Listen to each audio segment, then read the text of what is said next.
கபிலரின் உறக்கம் கலைந்தது. மெல்ல கண்களை விழித்து பார்த்தார்.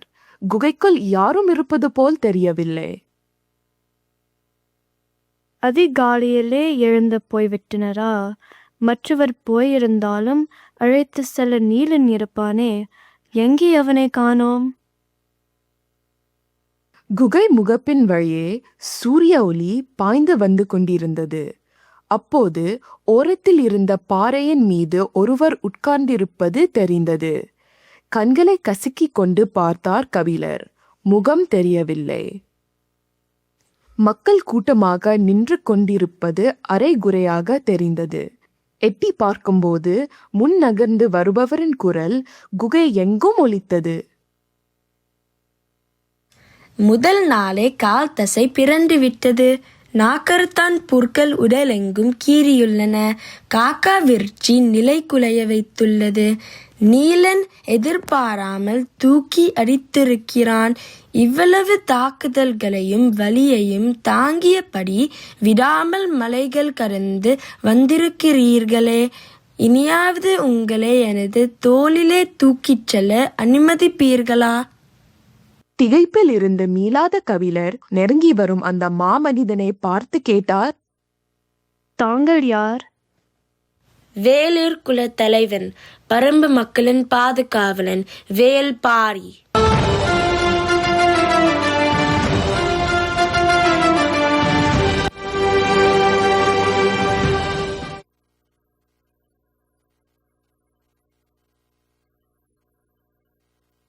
முல்லைக்கு தேர் கொடுத்த வள்ளல் பாரி. முல்லை குடிக்க தேர் கொடுத்தான்.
Check, check, check, check, check, check.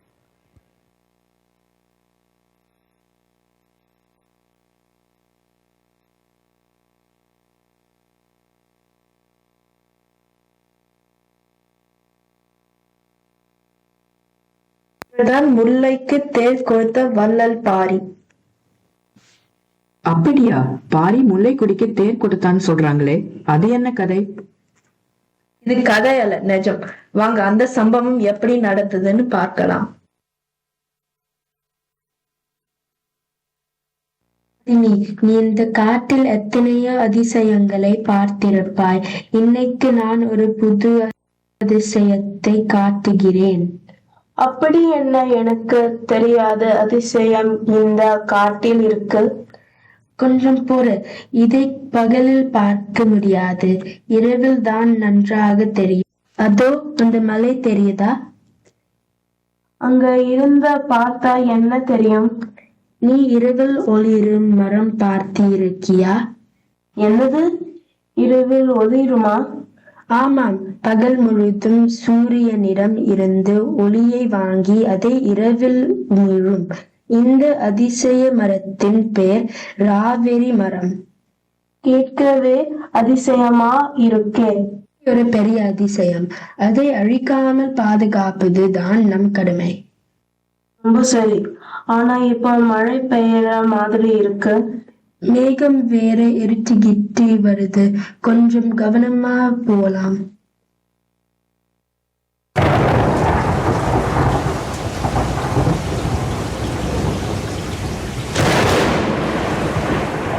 அதோ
அங்க ஒரு சின்ன குகை இருக்கு. அதுக்குள்ள இன்னைக்கு ராத்திரி தங்குவோம்.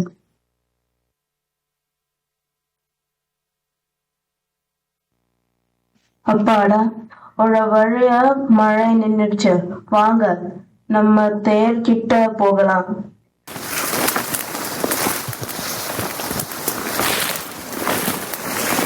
என்ன இது? இந்த தேர் மேல ஒரு முல்லை கொடி படர்ந்திருக்கே. கொஞ்சம் இருங்க, நான் போய் எடுக்கிறேன்.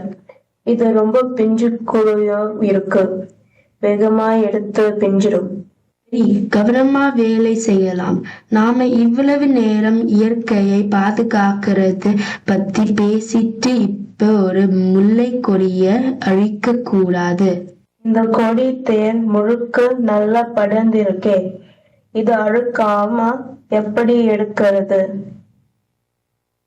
இப்ப நம்மை விட இந்த முல்லை கொடிக்கு தான் இந்த தேர் முக்கியம், இல்லையா? அப்படின்னா முல்லை கொடியே இந்த தேரை வைத்து கொள்ளட்டும். பாரி, உனக்கு இயற்கை மீது எவ்வளவு அக்கறை! உன்னை எல்லோரும் வள்ளல் என்று சொல்லி கேட்டிருக்கேன். நீ கருணையானவன் என்பதை இப்போ தெரிஞ்சுக்கிட்டேன்.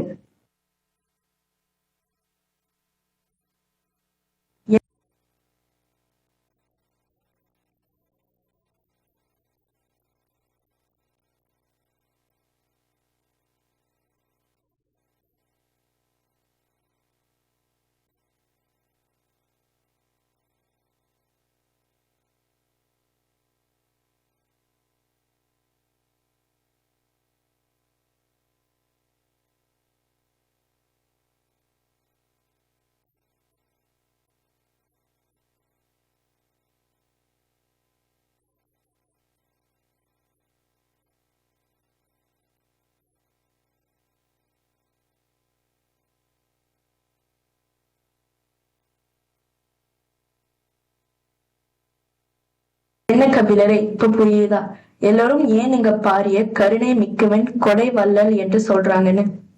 ஆஹா, பாரிக்கு இவ்வளவு பெருமையா? இதுக்கே மலைச்சு போய் நின்னா எப்படி? பாரி யார் பரம்பரையில வந்தவன் தெரியுமா? தெரியலையே. நம்ம மலைக்கடவுள் முருகன் தான் பாரியின் மூத்த குடி. என்னது? அந்த கார்த்திகேயன் வழி வந்தவனா நம் பாரி? நீங்க கார்த்திகேயன்னு சொன்னீங்களே, அது கார்த்திகேயன்னு எதுக்கு சொல்றோம் தெரியுமா? என்னப்பா நீ வந்ததுல இருந்து பார்க்கிறேன், நான் ஒரு பெரிய தமிழ் புல்லவன்னு நினைச்சதை எல்லாம் நீ ரொம்ப சுலபமா தகர்த்து விட்டாயே. மன்னிக்கணும் கபிலரே, நான் எனக்கு தெரிஞ்சதை சொன்னேன், அவ்வளவுதான். இல்லப்பா, கற்றது கைமண் அளவு, கல்லாதது உலகளவுன்னு அவ்வை சொன்னது ரொம்ப சரி. நானும் உங்ககிட்ட இருந்து எழுத படிக்க கத்துக்கிறேன். கண்டிப்பா. அந்த கார்த்திகை பத்தி சொன்னியே, எனக்கு தெரிஞ்சு முருகன் 6 கார்த்திகை பெண்களால் வளர்க்கப்பட்டான். அதனால அவனுக்கு கார்த்திகேயன் என்று பெயர் வந்தது. அந்த 6 பெண்களும் 6 நட்சத்திரங்கள். அவை எப்பொழுது சந்திரனோடு சேர்ந்து இருக்குமோ அப்பொழுது மழைக்காலம், சூரியனோடு சேர்ந்து இருக்கும் போது நல்ல வெயில் காலம். ஆஹா, உங்களுக்கு இருக்கும் வான சாஸ்திர அறிவு அபாரம். மழைக்காலத்தை நாம் கார்காலம் என்றும் சொல்வோம் இல்லையா? ஆமாம். வெயில் காலம் தீ போல சுட்டெரிக்கும் அல்லவா? சரிதான். இந்த காரும் தீயும் தான் நாம் வாழ்வதற்கு மிக்க முக்கியம். இந்த 6 நட்சத்திரங்கள் கார் மற்றும் தீயோடு பயணம் செய்வதால் இதற்கு கார்த்தி என்று பெயர் கொடுத்தவன் தான் முருகன். ஆஹா, உங்களுடைய இயற்கை பற்றிய பேரறிவு எனக்கு ஆச்சரியமாக இருக்கு. இந்த பாறைக்கு இவ்வளவு பெருமையா? இது பாரியின் புகழ் மட்டும்தான். ஆனால் பாரியின் பெருமை வேற ஒரு முக்கியமான காரணத்தால் வந்தது. அந்த பெருமையை பற்றியும் கொஞ்சம் சொல்லப்பா. அதை நாளைக்கு தொடங்குற கொற்றவை திருவிழாவில் நீங்கள் தெரிஞ்சுப்பீங்க.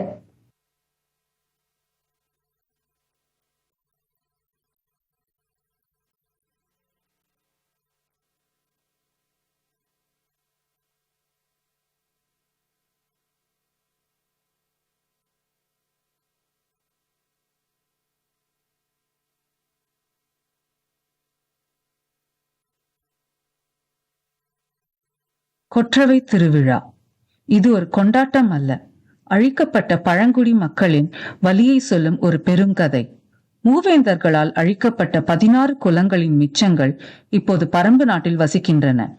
அவர்கள் போர் தெய்வமான கொற்றவையிடம் முறையிட்டு ஆறா துயரை கொட்டி வஞ்சினம் உரைக்கும் விழாதான் இது. பாரி மட்டுமே வேந்தர்களிடம் இருந்து பாதுகாத்து அடைக்கலம் தர முடியும் என்ற நம்பிக்கையில் அவர்கள் இங்கு குடிபுகுந்தனர். அந்த குளங்களுக்கான குடிப்பாணர்களின் வழித்தோன்றல்கள் இப்போது எங்கெங்கோ இருக்கின்றனர். அவர்கள் எல்லாம் 4 ஆண்டுக்கு ஒரு முறை நிகழும் இந்த விழாவுக்கு வந்து விடுவர்.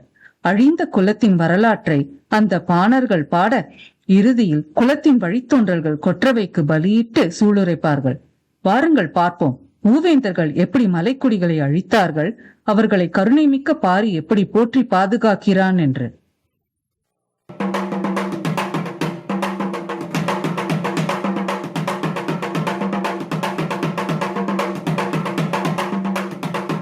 தலைமுறையா நம்ம காட்டுள்ள விளைந்ததுதான் எடுத்து சாப்பிடுறோம். ஆனா கொஞ்ச வருடமா நான் ஒரு விஷயத்தை கவனிச்சேன். இந்த பறவைகள் போடுற எச்சத்தில் இருந்துதான் பழம், காய்கறிகள் தரும் மரமும் செடியும் வளருது. அப்படியா? நானும் இன்னொன்னு பார்த்தேன். மாடுகள் நல்லா நடந்து மண்ணை கிளறி விட்டு இடத்தில் இந்த பறவைகள் எச்சம் போட்டா அங்க இந்த செடி நல்லா வளர்ந்து நிறைய காய்கறிகள் கொடுக்குது. ஆஹா, அப்படின்னா நம்மளே இந்த நிலத்தை நல்லா உழுது பயிர் வளர்க்கலாமே. இது ஒரு நல்ல யோசனை. இந்த உலகத்திலே முதல் முறையா நமக்கு வேண்டிய அளவு உணவு பொருட்களை நாமே உற்பத்தி செய்யலாம். நம்ம அகுதை குலம்தான் இந்த மாதிரி விவசாயம் செய்யலாம் என்பதை கண்டுபிடித்த முதல் குடி. நம்ம பயிர் சென்று விளைஞ்சு பொருட்களை பக்கத்து ஊர் மக்களிடம் கொடுத்து அவர்களிடம் இருந்த நமக்கு வேண்டிய பொருட்களை நிறைய வாங்கலாம்.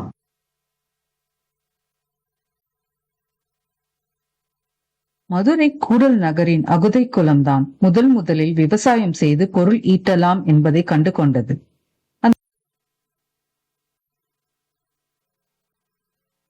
அந்த குலத்தின் தலைவன் அகுதை தன் குலத்தை மிக செழிப்பாக வளர்த்தான்.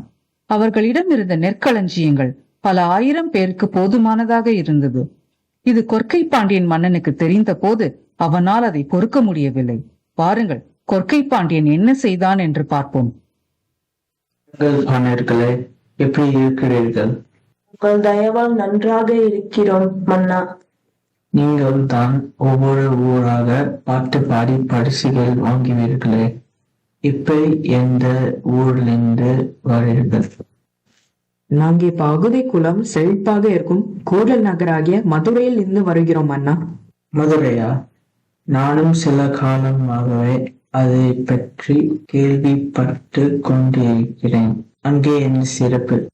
அகுதை என்றொரு பழங்குடியான குலம் இருக்கு மன்னா. அவங்க தலைவன் பேர்தான் அகுதை. அந்த குலம் தான் முதலா பயிர் விளைவிச்சு தானியங்களை அறுவடை செஞ்ச குலம். அவங்க தானியம் சேமிச்சு வச்சிருக்கிற மண் பானைக்குள் நம் எண்ணெய் மாதிரி 4 பேர் படுத்துக்கலாம். என்ன அவ்வளவு பெருசா? ஆமாம் அண்ணா. அந்த மொத்த கூட்டத்தையும் அழித்து அவங்க செய்து வைத்திருக்க செல்வம் எல்லாம் இருக்கனாலே இன்னும் ஒரு மாதத்தில் அங்க புனலாட்டு விழா நடக்கும். அந்த விழாவில் எல்லோரும் வைகை நதியில் சேர்ந்து விளையாடுவாங்க. அப்புறம் அங்கே சமைச்சு சாப்பிட்டு சாயந்தரம் வீட்டுக்கு போவாங்க. அந்த நேரத்தில் அவங்க யார்கிட்டயும் ஆயுதங்கள் இருக்காது. அப்ப நீங்க ஒரு படையோடு போனா ரொம்ப சுலபமா எல்லோரையும் அழிச்சிடலாம். நல்ல யோசனை. அப்படியே செய்யலாம். இந்தார்கள் உங்கள் பரிசு.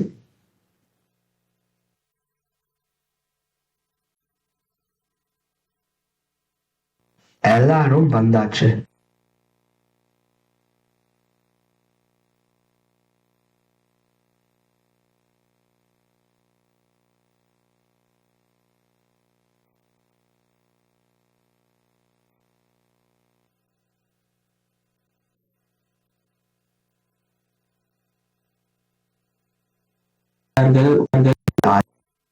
உங்கள் பரிசு.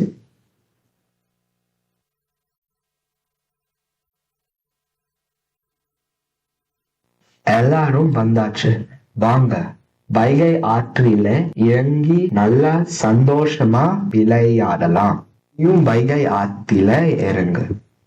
இருக்கட்டும், நம்ம குழந்தை இவ்வளவு கூட்டம் பார்த்ததில்ல, அதனால கொஞ்சம் பயந்து போயிட்டான். அழுதுகிட்டே இருக்கான்.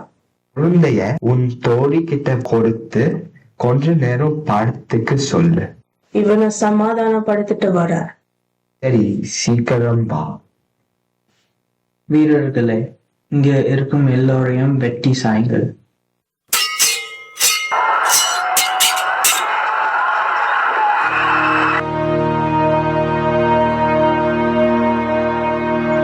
மிகவும் கொடுமை. நான் அகுதை குலத்தை பற்றி நிறைய கேள்விப்பட்டு இருக்கிறேன். அவர்கள் எல்லோரும் அழிந்து விட்டார்கள் என்றுதான் இத்தனை வருடங்கள் நினைத்து இருந்தேன். இப்படிதான் கொற்கை பாண்டியன் அகுதை குலத்தை அழித்தால் தப்பித்த அகுதையின் மனைவியும் அவன் குழந்தையும் நம் பரம்பு மலைக்குதான் வந்து சேர்ந்தார்கள்.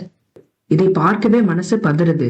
பாண்டியர்கள் மட்டுமில்ல, சோழர்களும் இது போல அழிவு வேலைகள் செஞ்சிருக்காங்க. அடுத்த கூத்துல அதை பார்க்கலாம்.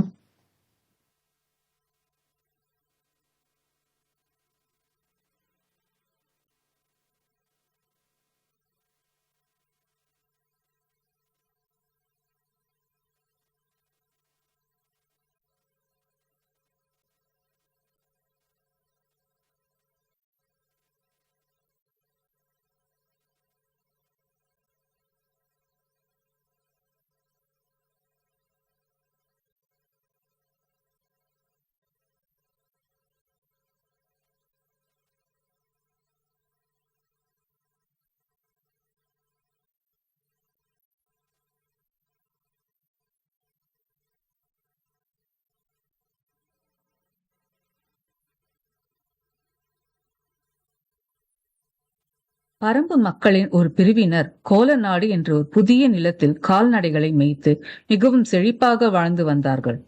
அங்கே 5 விதமான குடிகள் ஒன்றாக சேர்ந்து இருந்தார்கள். அந்த 5 குடியினரையும் சோழர்கள் எதற்கு அழித்தார்கள், எப்படி அந்த குடியில் இருந்து ஒரு சிலர் மட்டும் தப்பித்து பாரியின் கருணையால் பிழைத்தார்கள் என்று பார்ப்போம் வாருங்கள்.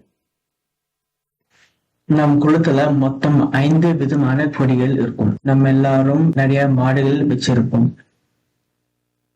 பல குடிகள் இருக்கதால் எந்த மாடு யாருதுன்னு அடிக்கடி குழப்பம் வருது. இப்படிதான் நேத்து என்னோட ரொம்ப மாடுகளை இவன் எடுத்துட்டு போயிட்டான். நீ கூட இன்னைக்கு அவனோட மாடுகளே தெரியாம உன்னோட வீட்டுக்கு கூட்டிட்டு போன. சரிதான். இதுக்கு ஏதாவது ஒரு வழி பண்ணணும். எனக்கு ஒரு யோசனை. ஒவ்வொரு குடிக்கும் ஒரு தனி அடையாளம் கொடுத்து அந்த அடையாளத்தை மாடு மேல் சூடு வைக்கலாம்.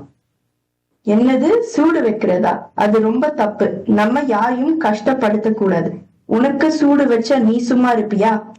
மாடுகள் தான் நம் கடவுள். நமக்கு தேவைப்பட்ட பால் அதான் கொடுக்கும்.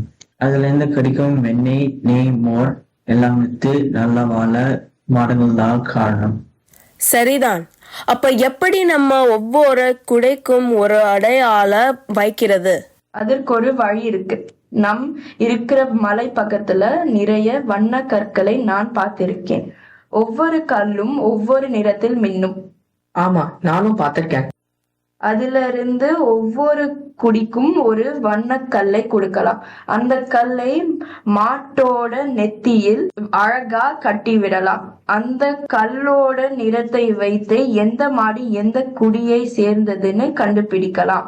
இது நல்ல யோசனை. வாங்க, நம்ம போய் 5 விதமான விண்ண கற்களை எடுத்துட்டு வரலாம். அப்பாடா, இந்த மாடுகளை அடையாளம் கண்டுபிடிக்க பிரச்சனை இதோட முடிஞ்சது. அடுத்த வாரம் இந்த கூட்டத்துல எல்லாரும் வேற வேற ஊருக்கு கிளம்பணும். அப்பதான் நமக்கு இருக்கிற பால், வெண்ணெய், நெய், மோர் மற்றும் எல்லாம் வித்து அரிசி, பருப்பு வாங்கி வர முடியும். இது மழைக்காலம் ஆரம்பிக்கிறதுக்கு முன்னாடி செஞ்சாதான் 4 மாசம் சாப்பாட்டுக்கு பிரச்சனை கிடையாது. சரி வா, நம்ம கிளம்புறதுக்கெல்லாம் ஏற்பாடு செய்யலாம். சரி, வாங்க கிளம்பலாம்.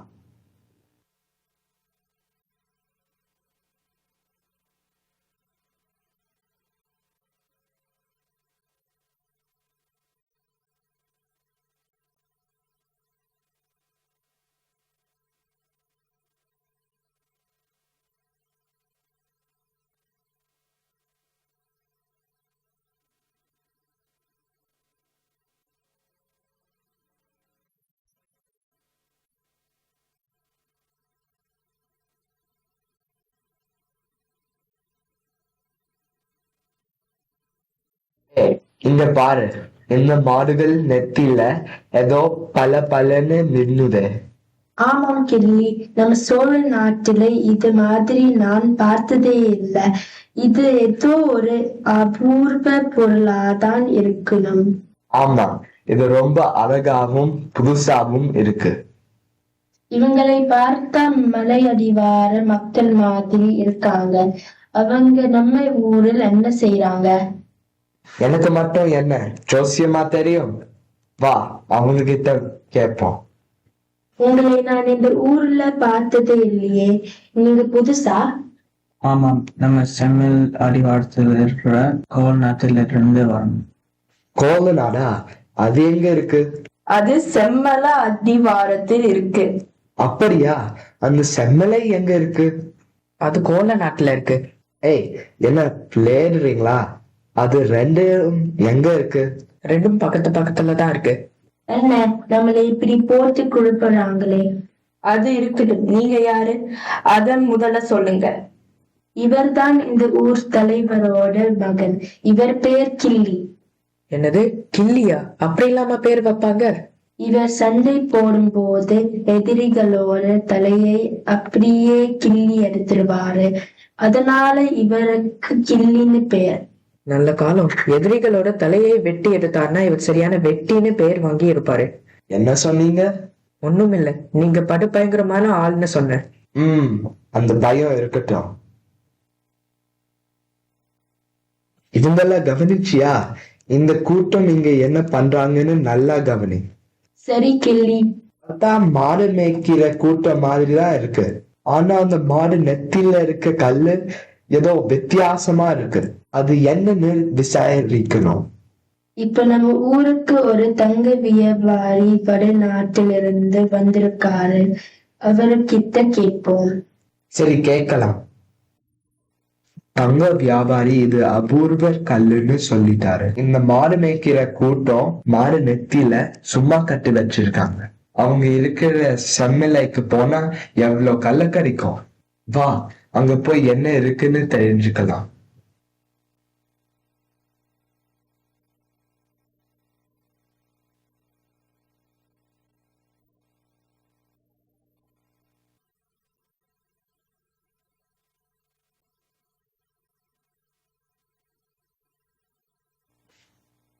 நம்ம இந்த ஊருக்கு வந்து 4 மாதங்கள் ஆச்சு. இங்க இருந்த நிறைய பொருட்கள், தானியங்கள் எல்லாம் வாங்கியாச்சு. அடுத்த 3 மாதங்கள் மழைக்காலம் தான். அதுக்கு தேவையான பொருட்கள் எல்லாம் சேமிச்சு வைக்கணும். வாங்க, நம்ம ஊர்ல எல்லாம் காசு இருப்பாங்க, கிளம்பலாம். கோவில், நீ கவனிச்சியா? அந்த கிளியும் அவங்க ஆட்களும் நம்மள தொடர்ந்து வராங்க. நானும் பார்த்தேன், ஆனா எதுக்குன்னு தெரியலையே. நானும் கொஞ்ச நாளாவே பார்த்துட்டு இருக்கேன். இவங்க நம்மள நோட்டை விட்டுட்டே தான் இருக்காங்க. இவங்களுக்கு என்ன வேணும்னு தெரியல, ஆனா கையில கத்தி, கொம்பு, வில்லுன்னு நிறைய ஆயுதங்கள் வச்சிருப்பாங்க. கொஞ்சம் பயமாதான் இருக்கு. அப்பாடா, ஒரு வழியா நம்ம செம்மலைக்கு வந்துட்டோம். சரிதான், ஆனா இந்த கிளியின் கூட்டம் இங்கேயும் வந்திருக்காங்க. ஏய் கிள்ளி, இங்க பார்த்தியா? இந்த மலை முழுக்க அந்த ரத்தின கல்லு கொத்திக்கிருக்கு. இந்த மாடு மேய்க்கிற மக்கள் அதோட அருமை தெரியாம இருக்காங்களே. ஒவ்வொரு கல்லும் பல கோடி மதிப்பு பெறும். நம்ம இந்த மலைய எடுத்துட்டா சோழ நாடு எவ்வளவு செழிப்பா ஆகும். ஆமாம், அதற்கு ஒரே வழி இந்த கூட்டத்தை மொத்தமா அழிக்கிறதுதான். இல்லாட்டி இவங்க எல்லாருக்கிட்டயே போய் சொல்லுவாங்க. அப்புறம் எல்லோரும் வந்து இதுல பங்கு கேட்டா நமக்கு ஒன்னும் கிடைக்காது. படை வீரர்களே, இங்க இருக்கிற வீட்டு கொழுப்புங்க எல்லாரும் வெட்டி போடுங்க. யாரும் தப்பிக்க கூடாது.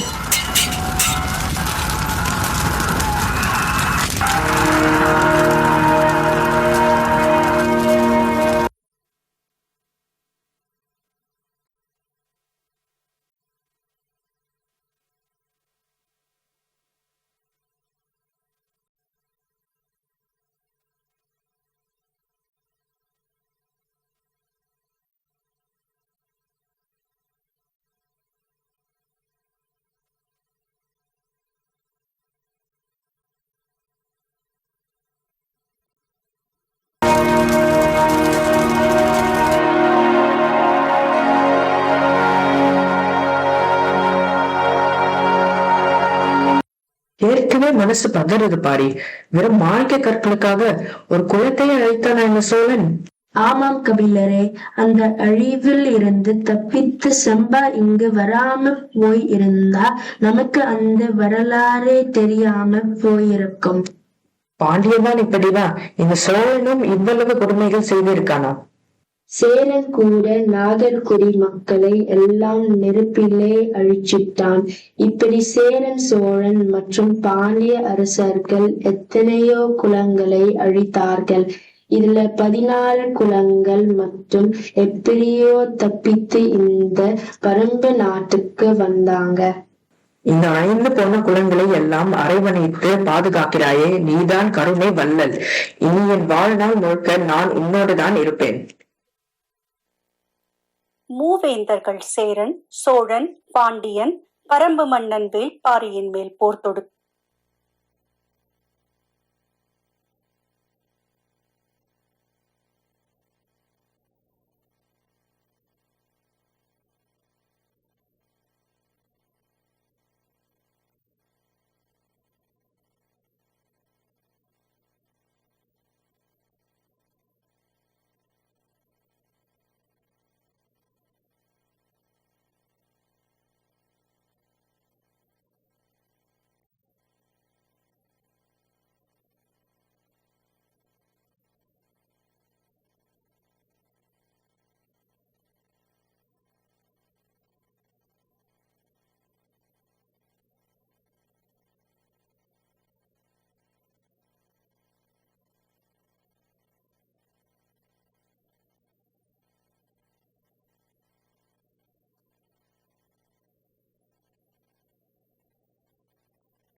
மூவேந்தர்கள் சேரன், சோழன், பாண்டியன், பரம்பு மன்னன் வேள்பாரியின் மேல் போர் தொடுக்க காரணம், பாரியின் பதில் தாக்குதல் சில என்ன என்று தெரிந்து கொள்ள வேண்டுமா?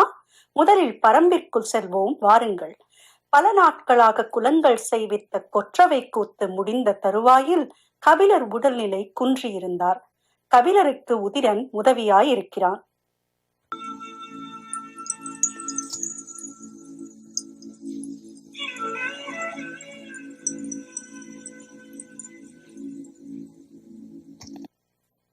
பேரரசுகளின் பேராசையால் அழிக்கப்பட்ட குலங்களில் எஞ்சியுள்ளோரை தாயே போல அரவணைத்து வாழ வைக்கும் பரம்பு நாட்டை தாய் நாடு என்று அழைப்பதில் தவறில்லையே. உங்கள் எண்ணம் சரிதான். இதோ பாரி மன்னர் உங்களை காண வருகிறார். வாருங்கள் மன்னரே.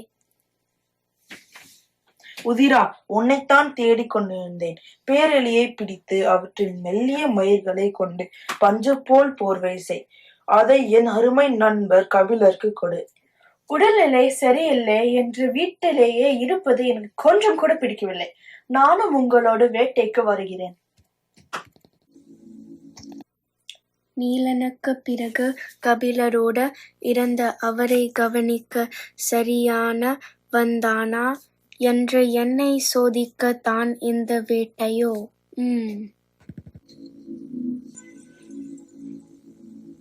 கபிலரே, உதிரனும் வீரர்களும் எலியை பிடித்து கொண்டிருக்கிறார்கள். உடல்நிலை சரியில்லாத போது ஏன் இங்க வர வேண்டும்? நீங்கள் இந்த கல்லில் அமருங்கள். கால்கள் தளர்ந்து விட்டன. வயோதிகன் போல மாறிவிட்டேன். என்னை பற்றி பேசியது போதும். திரியர்கள் பற்றி கூறுவதாக சொன்னாயே, அதை பற்றி பேசலாமா? நான் கேட்டபடி சற்றே ஓய்வெடுக்கிறேன்.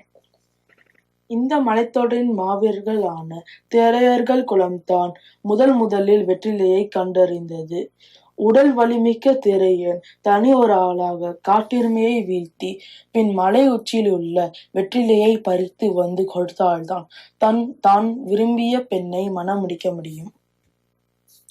திரையர் குல பெண்களுக்கு வெற்றிலை வடிவில் கரும்பச்சை நிற மற்றும் இருக்குமாமே. சரிதான், அவர்கள் உறவினர் நாம் என்பது போல் சங்கவைக்கும் இது உள்ளது. அப்படியா? பாண்டியன் மகள் பொற்சுவையன் திருமணத்தில் தட்டுகளில் மாற்றப்படும் வெற்றிலைக்கு திரையர்கள் தான் காரணம் என்று தெரிந்து கொண்டேன். மன்னர் பாண்டியன் மகள்களான அங்கவை சங்கவைக்கு நீங்கள் தமிழ் கற்று கொடுப்பது போல் பொற்சுவையும் தங்களிடம் பயின்றவள்தானே? ஆமாம், பொற்சுவையும் அங்கவையும் கூர்மையான அறிவுடையர்கள். ஆஹா, உங்கள் வாய்மொழியால் அங்கவை பற்றி கேட்பதில் மிக்க மகிழ்ச்சி. பேசிக்கொண்டே இருந்ததில் சொல்ல வந்த தகவலை மறந்துவிட்டேன். ஒரே ஒரு பெரெலி மட்டுமே சிக்கியுள்ளது. நாளை மீண்டும் வந்து தேடி பிடித்து விடுகிறேன். பாண்டிய நாட்டு மன்னர்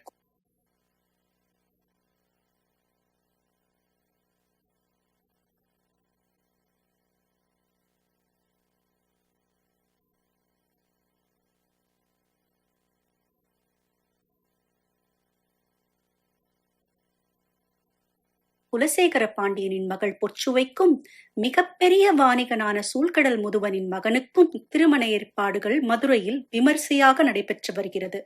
பாண்டிய நாட்டின் தளபதி கருங்கைவாணன். பாண்டியர்கள் பாரியை எதிர்த்து போர் புரிய ஒரு விலங்குதான் காரணமா? அப்படியானால் அது என்ன? இந்த கேள்விகளுக்கு விடை தெரிந்து கொள்ள கருங்கைவாணன் மற்றும் சூழ்கடல் முதுவனின் உரையாடலை கேட்போம். வணிகத்தை பல மடங்கு கூட்டும் தேவவாக்கு என்னும் அதிசய விலங்கு பரம்பு மலையில்தான் இருக்கிறது. அதை பாரிடம் கேட்டு பொன்னோ பொருளோ கொடுத்து வாங்கலாமா? ஐயையோ, கொல்லிக்காட்டு விதைக்காக வணிகம் செய்ய வந்தவர்களின் கைகளை வெட்டி அனுப்பியவன் பாரி. பாண்டிய நாட்டிலிருந்து யாராலும் அங்க செல்ல முடியாது. அப்படியே சென்றாலும் உயிரோடு திரும்பி வர இயலாது. பாரிடம் தேருக்க முள்ள கபிலரை கேட்கலாம். ஆனால் அவர் திருமணத்திற்கும் வரவில்லை. எங்கே உள்ளார் என்றும் தெரியவில்லை. இதற்கு ஒரே வழி பரம்பு நாட்டின் மேல் போர் செய்வது தான். பரம்பு நாட்டில் உள்ள ஊர்கள் 400க்கு மேல் இருக்கும். ஊர் பரப்பும் அங்கு வாழும் மக்களின் எண்ணிக்கையும் குறைவுதான். எண்ணிக்கை பற்றி கவலை நமக்கு எதற்கு?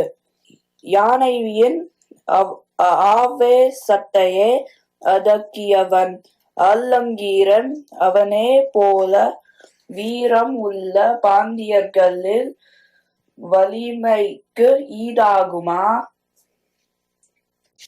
பரம்பு நாட்டின் ஒரு பெண்ணும் அவள் கையில் ஒரு செடியும் இருந்தாலே போதும், யானையையே அடக்க முடியும் என்று மையூர் கிழார் சொன்னது ஞாபகம் இருக்கிறதா? யார்?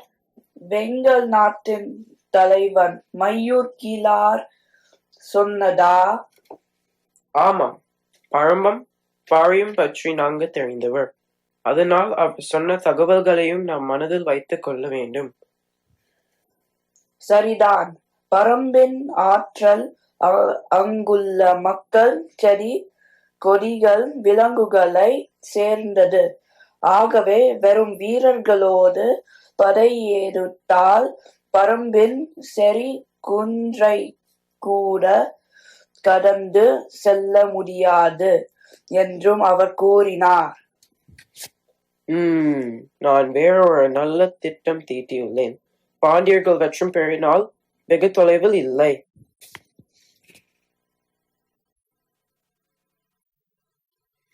காடரின்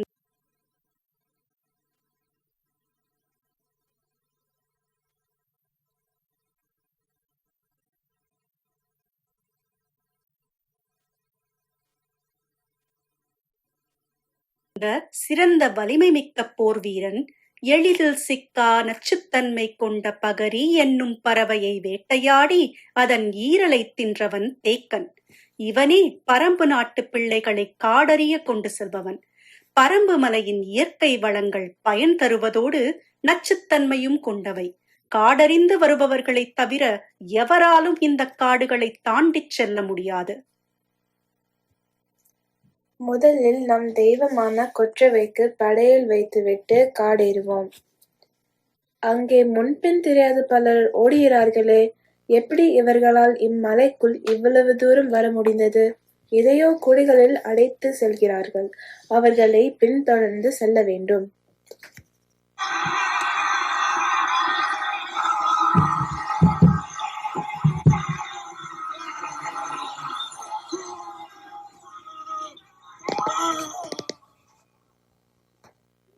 இளமாறா, ஓடுபவர்களை தாக்கினேன். அவர்கள் என்னை தாக்கிவிட்டு தப்பிவிட்டனர். வேகமாக சென்று பாரியிடம் எலிவாள் முகட்டிற்கு உடனே வர சொல்.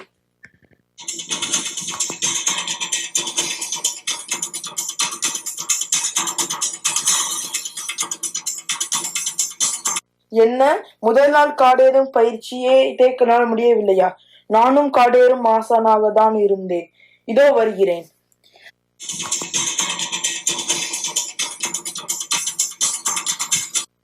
மன்னரே, எதிரிகள் நம் மலைக்குள் புகுந்து விட்டனர்.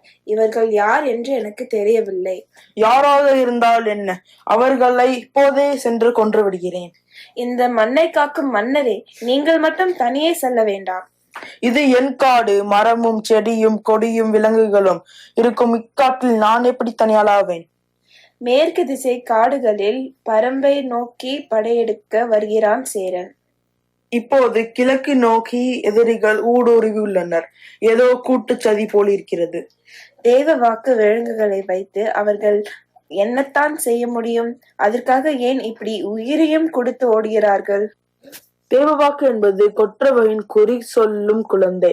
அதை எதிரியிடம் பறிகொடுப்பது நமது உயிரை கொடுப்பதுக்கு நிகர். இந்த பரம்பின் மண்ணை கூட எதிரிகள் எடுத்து செல்ல விடமாட்டேன். என்னையும் விலங்குகளையும் தாக்கி காட்டு செடிகளை கேட்டு செல்லும் வலிமை மிக்க எதிரிகளை எப்படி பிடிப்பது? வேட்டுவன் பாறையிலிருந்து நீலன் அவன் வீரர்களோடு வரச் சொல்ல வேண்டும். கூவல் குடியினர் எழுப்பும் மொழி வெகு தூரம் பயணிக்கும். அவர்களில் சிலர் ஆங்காங்கே நிறுத்தி எதிரிகள் கண்டதும் கூவ சொல்லுங்கள். எதிரிகளின் எண்ணிக்கை, அவர்கள் போகும் வழியை கூவில் குடியரின் சத்தத்தை வைத்து நாம் தெரிந்து கொள்ளலாம். நீலனுக்கு உடனே தகவல் சொல்ல சிலரை அனுப்புகிறேன். பெருஞ்சினங்கொண்ட பாரி காட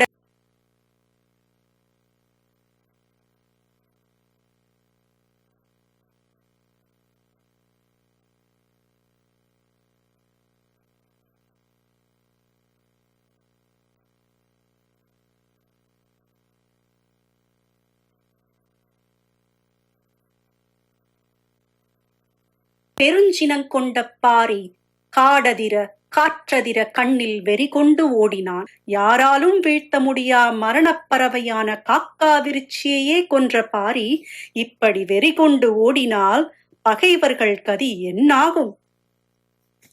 வேட்டுவன் பாறையை விட்டு காரமலை சரிவில் இருக்கும் நீலன் நள்ளிரவில் பலர் ஓடுவதை கேட்டான்.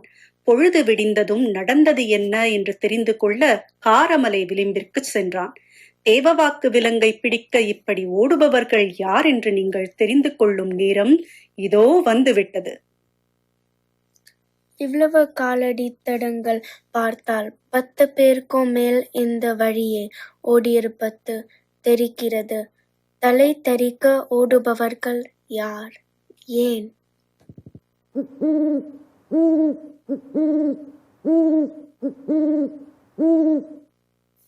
என்ன இது? கூவல் குடியினரின் எச்சரிக்கை ஒலி அல்லவா? சத்தம் வரும் திசையில் சென்றால் எதிரிகளை பிடித்து விடலாம். பச்சை மலையின் மலைகளை கடந்து கடைசியில் விளிம்பிற்கு வந்துவிட்டேன். இந்த சரிவினை மட்டும் கடந்து விட்டால் பரம்பின் எல்லையை அடையலாம். 20 வீரர்கள் என்னிடம் இருக்கும்போது பெரிய படையே வந்தாலும் தவிடு பொடியாகிவிடும். நீலனும் பாரி மன்னரும் வெவ்வேறு திசையில் எதிரிகளை தேடுகிறார்கள். நானும் வேறொரு வழியில் சென்றால் எதிரிகளை நாலா பக்கமும் சூழ்ந்து பிடித்து விடலாம். இதற்கிடையே காலம்பன் என்பவன் வழிநெடுக நரி, சேவல் இப்படி பல விலங்குகளின் ஒலி கேட்டுக்கொண்டே இருப்பதால் சந்தேகத்துடன் பயணித்தான். காலம்பன் ஓடையை கடக்கும்போது சென்னாய் ஊளையிடும் சத்தம் கேட்டது. மீண்டும் ஊழை சத்தம் கேட்க அது பாதியில் நின்றுவிட்டது. எதிரிகள் குமரனை கொன்றுவிட்டனர். இதுவரை நான் கேட்ட ஒலிகள் எல்லாம் மனிதர்களின் குரல் என்றால் நான் செல்வதை கண்காணித்து தாக்க தயாராக இருப்பவர்கள் யார்?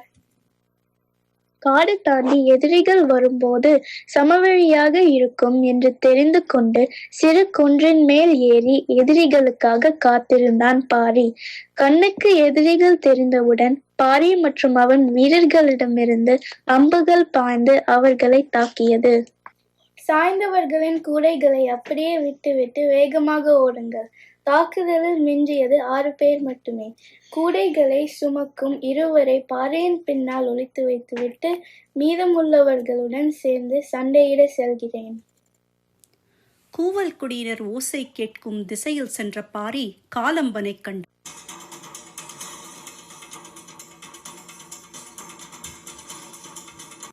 பாரியின் வலிமைக்கு ஈடாக சண்டை போட முடியாமல் திகைத்தான் காலம்பன்.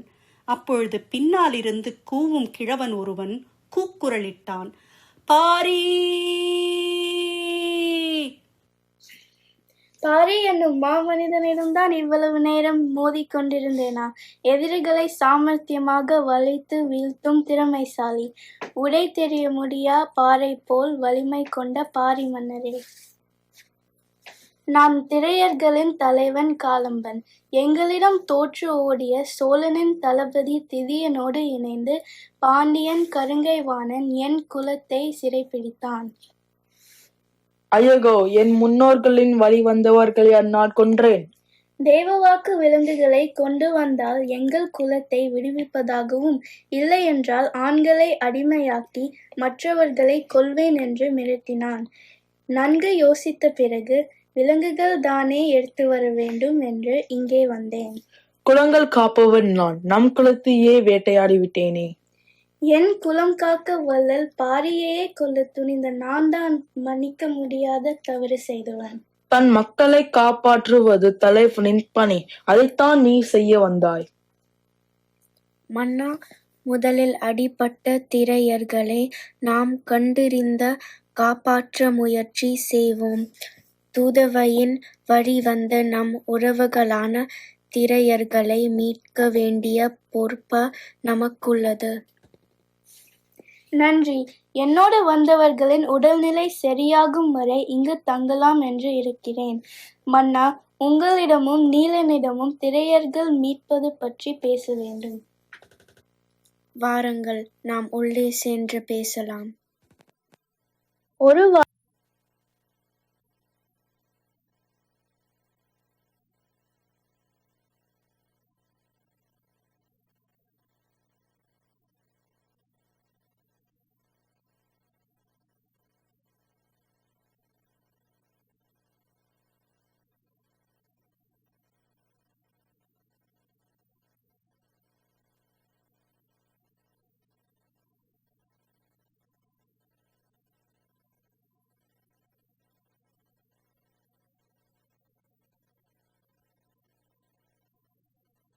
வாரம் கழிந்தது. பாரியின் ஆலோசனைப்படி காலம்பனுடன் சிகிச்சை பெற்று சிறிது நலமடைந்த திரையர்களும் நீலனுடன் பரம்பு வீரர்களும் 40 தேவாங்குகளை கூடைகளில் எடுத்துக்கொண்டு எவ்வியூரிலிருந்து மதுரைக்கு புறப்பட்டனர். மணவிழா முடிந்து 3 வாரங்களானதால் மதுரை இயல்பு நிலைக்கு வந்து கொண்டிருந்தது. தேவாங்குகளை கண்ட கருங்கைவாணன், பேரரசர், சூழ்கடல் முதுவன் மற்றும் அவையினர் அதிசயத்தனர். 20 தேவாங்குகளை என்னிடம் கொடுத்த பேரரசருக்கு நன்றி சொல்ல வேண்டும். என் கடற்கோதை கப்பலோடு இதையும் கண்டு யவனர்கள் வியந்து போவார்கள். திறன்மிகு திரையர்களை யவனர்களுக்கு பரிசாக அளித்து அவர்கள் குடும்பங்களை விடுதலை செய்த பாண்டியனின் பேருந்தன்மையை உலகம் பேசட்டும். வீரர்கள் ஹிப்லாப்ஸ் என்னும் யவனனின் கப்பலில் ஏற்றப்பட்டனர்.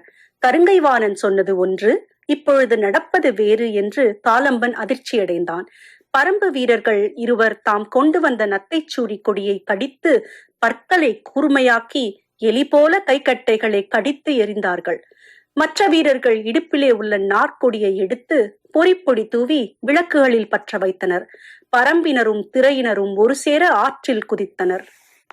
மூட்டிய தீ ஹிப்லாப்ஸின் கப்பல் சூழ்கடல் முதவனின் கடற்கோதை என வைப்பூர் துறைமுகத்தில் உள்ள அனைத்து கப்பல்களையும் எரித்துக் கொண்டிருக்கிறது.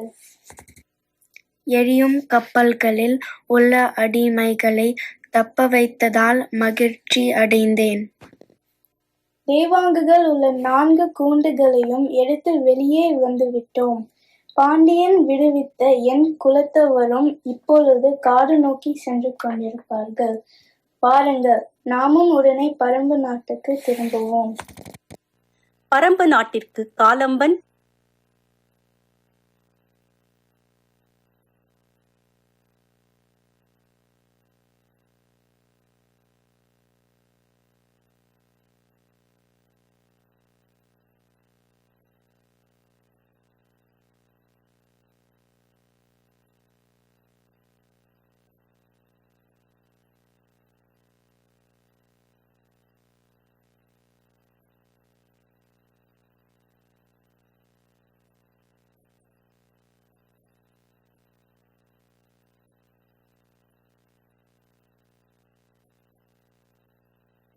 பரம்பு நாட்டிற்கு காலம்பன், நீலன், திரையர்கள் அனைவரும் வந்து சேர்ந்தனர்.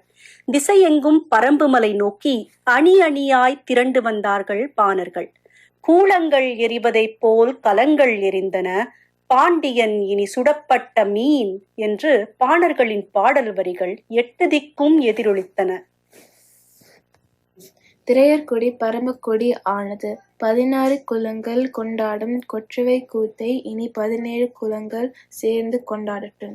மூவேந்தர்கள் ஒவ்வொரு குலங்களையும் கைப்பற்ற தொடுக்கும் போரால் குலங்களும் இடங்களும் அழிந்து வருகின்றன. எல்லா குடிகளையும் இணைத்து ஒரே நாடாக்கி இருக்க வேண்டும். இனி இந்த பரம்பு நாட்டையாவது நாம் ஒரு குலமாக காப்போம்.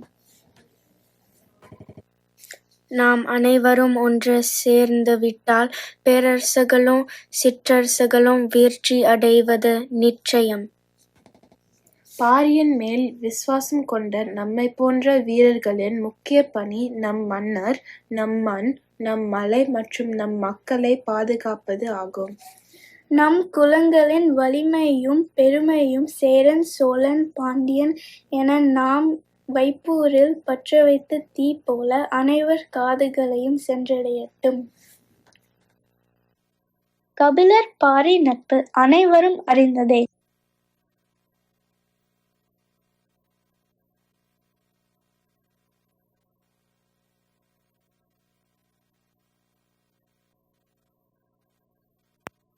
கபிலர் பாரி நட்பு அனைவரும் அறிந்ததே. சேரன் பாரியுடன் போர் செய்த தகவலை இவ்விரு நண்பர்களின் உரையாடல் மூலம் தெரிந்து கொள்ளலாமா?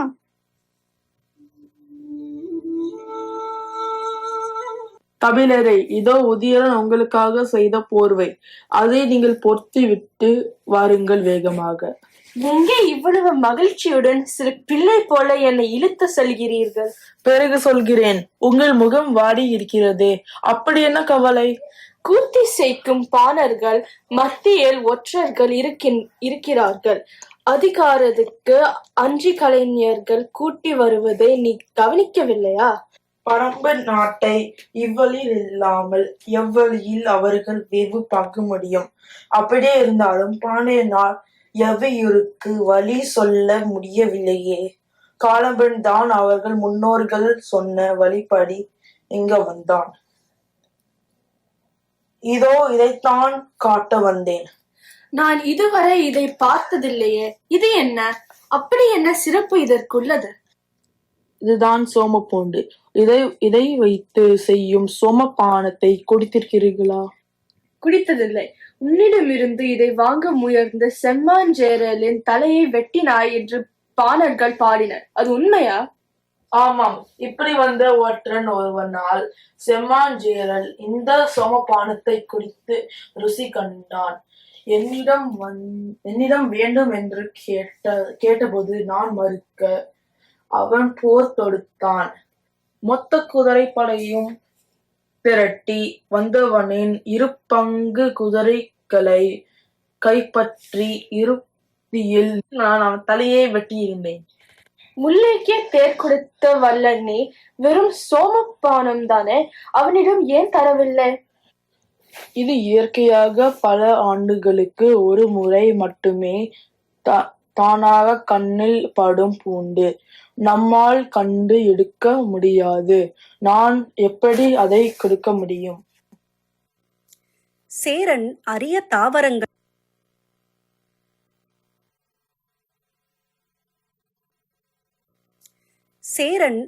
தாவரங்கள் அபகரிக்க போர் தொடுத்தான்.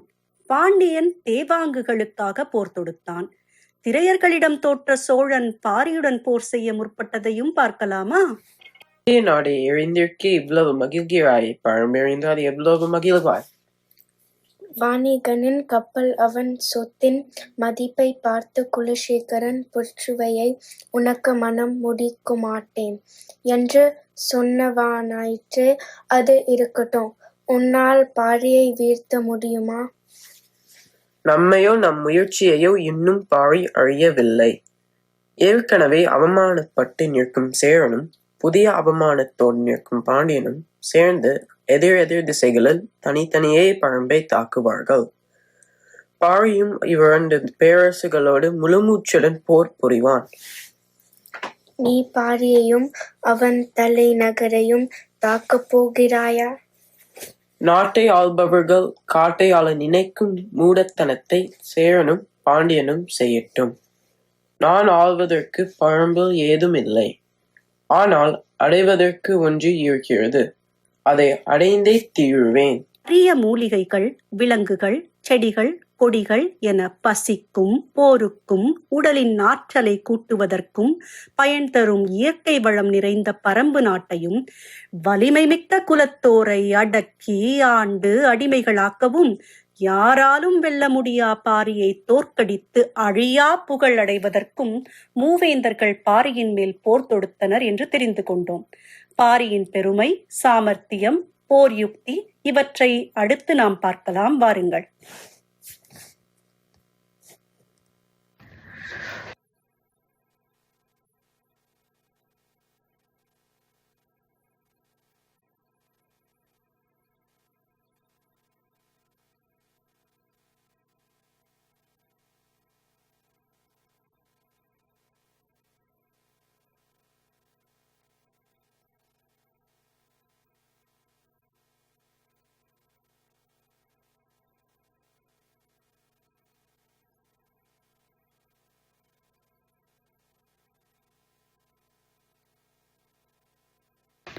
சோழ மன்னனுக்கு பரம்பின் செல்வக் களஞ்சியமான பாலி நகர்தான் இலக்கு.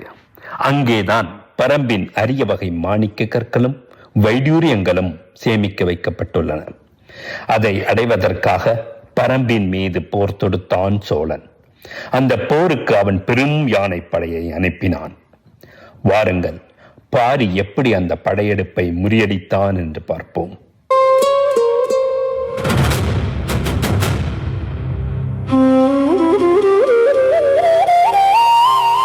யானை படைகளும் வீரர்களும் நல்லா தண்ணி குடிச்சு 3 நாள் ஆச்சு. இந்த வெயில் காலத்துல இத்தனை பெரிய கூட்டத்துக்கு தண்ணி கிடைக்கிறது ரொம்ப கஷ்டம்தான். ஆனா கவலைப்படாதீங்க, இன்னும் கொஞ்ச தூரம் நடந்தா ஒரு வற்றாத குளம் வரும். அங்கு மொத்த படையும் தாகம் தீர்த்துக்கலாம். ரொம்ப நல்ல செய்தி. ஏன்னா நாம் கூட்டிட்டு வந்த ஒவ்வொரு யானையும் சாதாரணம் இல்லை. அவைகள் 14 விதமான முறைகளில் எதிரிகளை அளிக்கும். அவ்வளவு தூரம் நம்ம அதுக்கு பயிற்சி கொடுத்துருக்கோம். இதோ அந்த குளம் வந்துருச்சு, வாங்க எல்லாரும் தண்ணி குடிக்கலாம். கொஞ்சம் பொறுங்க, இது பாருங்க நாடு. அவன் ஆட்கள் விஷம் கலந்துருக்காங்கன்னு பார்க்கணும். இந்த தண்ணியில விஷம் எதுவும் இல்லை, தாராளமா குடிக்கலாம். இந்த யானைகள் அனுப்புங்க, அவங்க தான் பாவம் ரொம்ப தாகமா இருக்காங்க. இந்த யானைகள் சத்தமாக பெரிய வேலை கேட்க எவ்வளவு நல்லா இருக்கு. யானைகள் இப்படியே நல்லா சந்தோஷமா இருந்தா ஒரே நாள்ல பாரியோட மொத்த படையையும் ரொம்ப எளிதா அழிச்சிடலாம். சரிதான், இந்த குளத்தில் இருக்க மொத்த தண்ணியும் நம்ம உறிஞ்சி குடிச்சு முடிச்சாச்சு. இப்ப நம்ம இலக்கை நோக்கி செல்லலாம். கண்டிப்பா, நான் எல்லாரையும் தயாரா இருக்க சொல்லிட்டு வரேன்.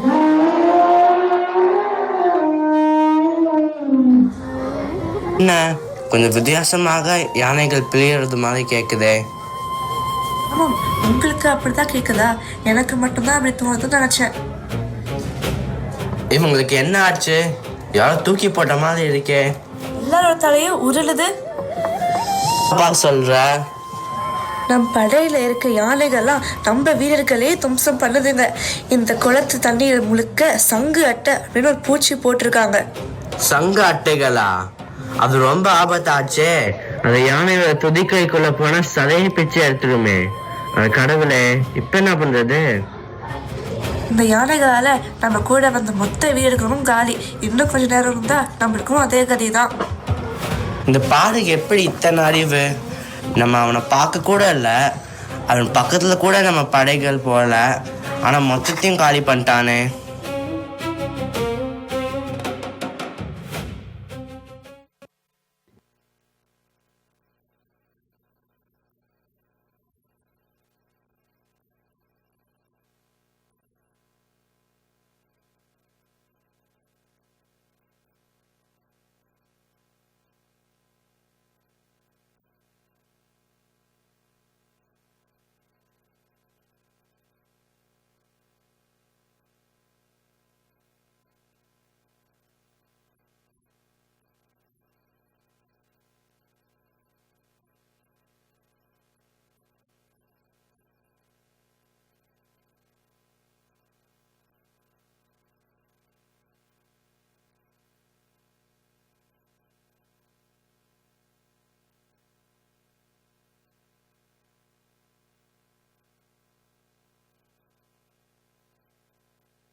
இப்படியாக பாரி இயற்கையின் துணை கொண்டு சோழனின் படைகளை முற்றிலும் அழித்தான். அதே நேரத்தில் சேரனின் படைகள் தனியாக பரம்பு மலை மீது வந்து கொண்டிருந்தன. அந்த படைகள் தோகை நாய்களை நம்பியே வந்தன. ஆனால் சேரனின் படைகளை ஒரு நாளிகை பொழுதில் பரம்பு வீரர்கள் கொன்று அழித்தார்கள். ஆனால் இன்னும் பாண்டியனின் படைகள் உள்ளன. அவர்களை பாரி எப்படி வென்றான் என்று பார்ப்போம். வாருங்கள். என்ன சேர சோழ மன்னர்களே, எப்படி இருக்கிறீர்கள்? நான் இப்படி ஆயிட்டேனே, சோழனுடைய நிலைமையில இருக்கிறேன். ஆனா என் படையும் அழிச்சிட்டு என் காலையும் உழைச்சு விட்டான். அவன் பாதி இல்ல பாதி. நான் சும்மா பட மாட்டேன். கவலைப்படாதீங்க, இந்த குலசேகர பாண்டியன் இருக்கும் போது நீங்கள் பயப்பட வேண்டாம். நீங்கள் இன்னும் பரமமலையில் கால் வைக்கல. இந்த தைரியத்துல தான் நீங்க பேசுறீங்க. நீங்க சொல்றது சரிதான், ஆனா நான் பாரிய வெல்ல பரமமலைக்கு போகணும்னு அவசியம் இல்ல. உங்ககிட்ட ஒரு கேள்வி கேக்குறேன். கழுகுக்கும் மலைக்காடைக்கும் வித்தியாசம் தெரியுமா? இல்லையே. கழுகு தன் இரையை தேடி போய் வேட்டையாடும், ஆனா மலைக்காடை பறவை தன் இடத்துக்கு இரைகளை வரவைத்து வேட்டையாடும். இல்லையே. மலைக்காடை பாறை இடுக்குகளில் இருக்கும் நாகரவண்டின் இறகுகளை கொண்டு வந்து தனது கூட்டில் வைத்துக் கொள்ளும். நாகரவண்டின் வாசனை காற்றில் வேகமாக பரவக்கூடியது. அந்த மணத்தை நுகர்ந்தவுடனே காட்டில் உள்ள வண்டினங்கள் எல்லாம் அதை நோக்கி பறந்து வரும். மலைக்காடை பறவை தனது கூட்டில் இருந்தபடியே வந்து சேரும் வண்டினங்களை வளைத்து வளைத்து வேட்டையாடும். அப்படியானால் உங்க திட்டம் என்ன? பாரியின் வலிமை பரமமலையில் மட்டும்தான். ஆனா அவன் மலைக்கு வெளியே சமவெளியில் வந்தால் நாம் படைக்கு முன் அவனால் ஒன்றும் செய்ய முடியாது.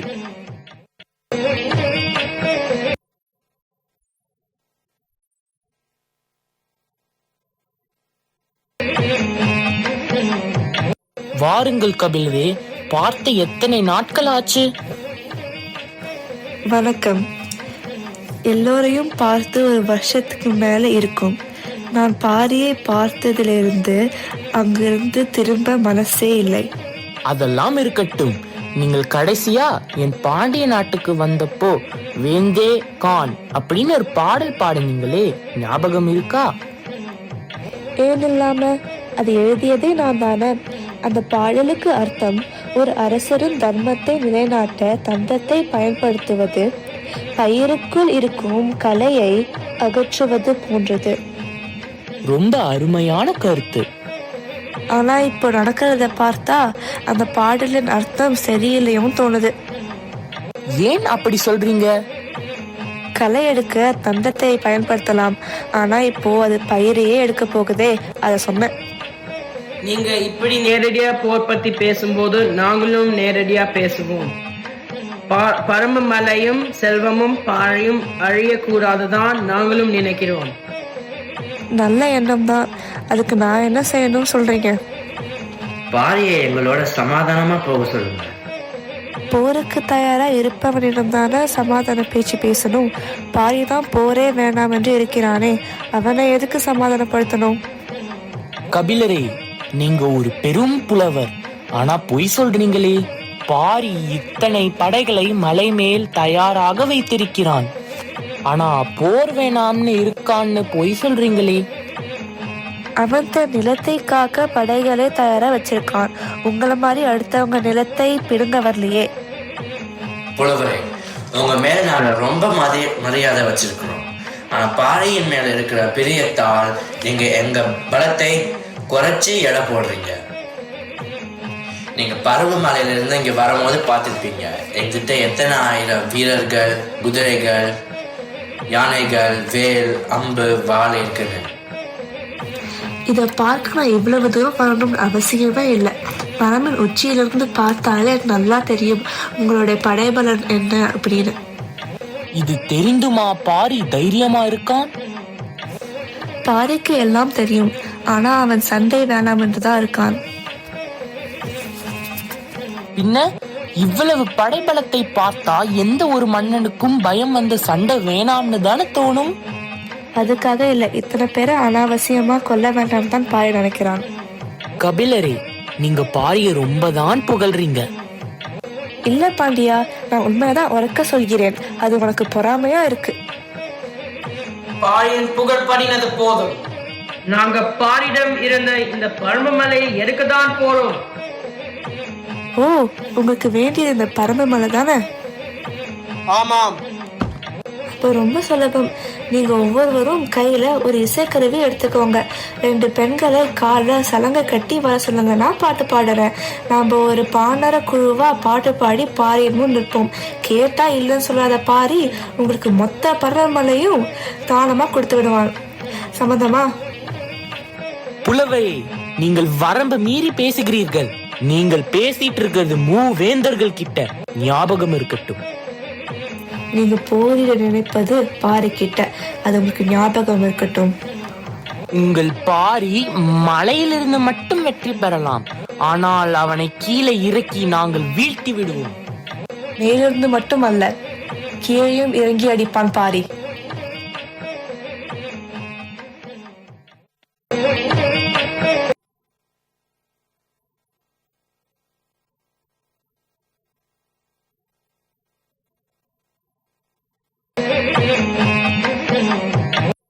வாங்க கபிலரே, போன காரியம் என்ன ஆச்சு?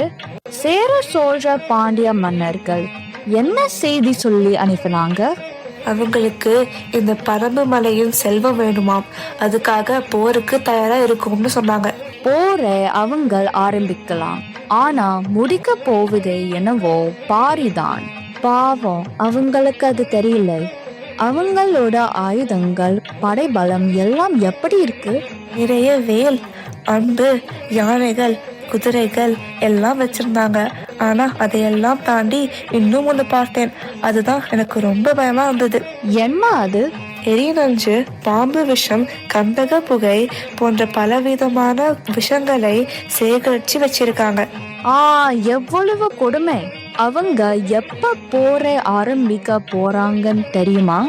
இதோ அவங்க போர் தெய்வமான கொற்றவைக்கு பலி கொடுக்கிற சடங்குகள் நடக்கிற சத்தம் கேக்குது. அதனால் எப்போ வேண்டுமானாலும் போர் தொடங்கலாம். எல்லோரையும் தயாரா இருக்க சொல்லுங்க.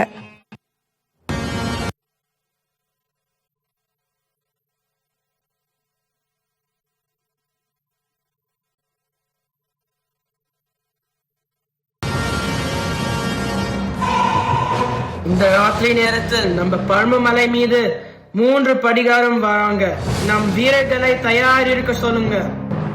அபாய சங்க எடுத்து ஊதுங்க. அங்க இருக்க பெண்களுக்கு ஏதோ ஆபத்து வருதுன்னு தெரியும். அது ஏற்கனவே 3 தடவை ஊதியாச்சு. அவங்க பேசுற சத்தத்துல அபாயம் சங்க சத்தமே கேட்கல. அவங்க பக்கத்தில் வந்துட்டாங்க. சீக்கிரம் வில் அம்புகளை எடுங்க. உங்க இன்னும் மேல ஏறாம இருக்க ஒரே வழிதான் இருக்கு. இங்க இருக்கிற காய்ந்த இலை மரங்கள்னா வட்டமா போட்டு நெருப்பு வச்சு, நெருப்பு பக்கத்துல அவங்களால வர முடியாது. ஆனா நம்ம கிட்ட தீக்களி இருக்கு. இந்த தீக்களி நம்ம உடம்பு மேல பூசிக்கிட்டா நெருப்பு நம்மளை தாக்காது. நல்ல யோசனை. கவனமான இந்த தாக்குதலை நடத்தலாம். அதுக்கு ஒரு வழி இருக்கு. நான் சொல்லும் போது நீங்க ஒவ்வொருவரும் பாஞ்சு போய் எதிரிகளின் தலையை வெட்டி விட்டு வேகமாக இந்த நெருப்பு வளையத்துக்குள்ள வாங்க. தீக்களி நம்ம உடம்பு மேல் இருக்கனால நமக்கு ஒன்றும் ஆகாது. தளபதி யாரு? என்ன நடக்குது இங்க? அதுதான் எனக்கும் புரியல. எப்படி எதிரிகள் இந்த நெருப்புக்குள்ள இருந்து வராங்க? எப்படி ஒரு நொடியில திரும்ப நெருப்புக்குள்ள போறாங்கன்னு புரியல. வந்த ஒரு நொடியிலேயே வீரர்களை வெட்டி சாய்க்கிறாங்க. ரொம்ப பயமா இருக்கு. இதை பார்த்தா காட்டு தெய்வதைகள் செய்யற மாதிரி இருக்கு. பயம் வேண்டாம். அவங்களால ரொம்ப நேரம் இந்த நெருப்புக்குள்ள இருக்க முடியாது. எப்படியும் வெளியில வந்துதானே ஆகணும். அப்போ காட்டுவோம் நம்ம யாருன்னு. இப்பயே பாறையும் நீலனும் இந்த காட்டு காட்டுறாங்க. இன்னும் கொஞ்ச நேரம் இருந்தா மொத்தமா அழிச்சிருவாங்க. பயப்படாதீங்க. இந்த கூட்டத்துல நீலன் யாருன்னு சொல்லுங்க. நான் அவனைத்தான் அழிக்கணும். இப்ப வந்துட்டு போனானே அவன் தான் நீலன். அடுத்த முறை வரும்போது நான் அவனை சும்மா விட மாட்டேன். இப்ப கிளம்பி நீங்க வீட்டுக்கு போக போறீங்களா? ஏய், அவன் அடுத்த முறை இந்த நெருப்பு வளையத்தை விட்டு வரும்போதுன்னு சொன்னேன். இதோ மறுபடியும் வரான். நீலன் கீழே விழுந்துட்டான். அவன் நெருப்பு வளையத்துக்கு போறதுக்கு முன்னாடி அவனை பிடிங்க.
என்ன கபிலரே, இப்படி நடக்கும் என்று எதிர்பார்க்கவில்லையோ? கண்டிப்பாக இல்லை.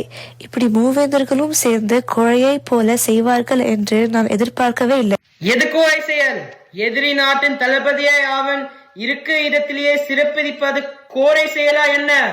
இரவில் யாருக்கும் தெரியாமல் ஒளிந்து வந்து பிடித்து போவதே கோழையின் செயல்தானே. உண்மையான வீரனாய் இருந்தால் நீலனை களத்தில் சந்தித்துப்பார். போரில் இதுவும் ஒரு வழிதான். பாவம், புலவருக்கு தெரியவில்லை. நோக்கம் பாறை கீழே இறங்கி போருக்கு வர வேண்டும், அவ்வளவுதானே. வருவான், வந்து அடிப்பான். ஆனால் அதுவரை போர் நியதிகளை காப்பாற்றுங்கள். ஆமாம். என்ன அது? போர் கைதிகளுக்கு நீரும் உணவும் கொடுக்க வேண்டும். எக்காரண கொண்டும் அவனை கொல்லக்கூடாது. அதில் ஒன்றும் பிரச்சனை இல்லை. அதுபோல இந்த போர் நடக்கும் போது போர் விதிகளை நீங்கள் கடைபிடிக்க வேண்டும். பாரி இதுவரை விதிகளை மீறியதில்லை, அதனால் அது ஒரு பிரச்சனை இல்லை. போர் விதிகள் உங்களுக்கு ஏற்கனவே தெரியும். பகல் நேரத்தில் மட்டும்தான் சண்டை நடக்கும். சூரியன் மறைந்தவுடன் இருவரும் அவர்கள் இடத்துக்கு போய்விட வேண்டும். அதுபோல பரம்பிலோ அல்லது மூவேந்தர்களுடைய இடத்திலோ போர் நடக்கக்கூடாது. இருவருக்கும் பொதுவான இடத்திலேயே போர் நடக்க வேண்டும். அப்படி என்ன நிலம் இங்கே இருக்கு? இங்கிருந்து அரை நாள் சென்றால் தட்டியம்காடு என்று ஒரு நிலம் இருக்கு. அங்கே மனிதர்கள் வாழ முடியாது. வெறும் கரையான் புத்துகள் மட்டும்தான் இருக்கும். அங்குதான் போர் நடக்கும்.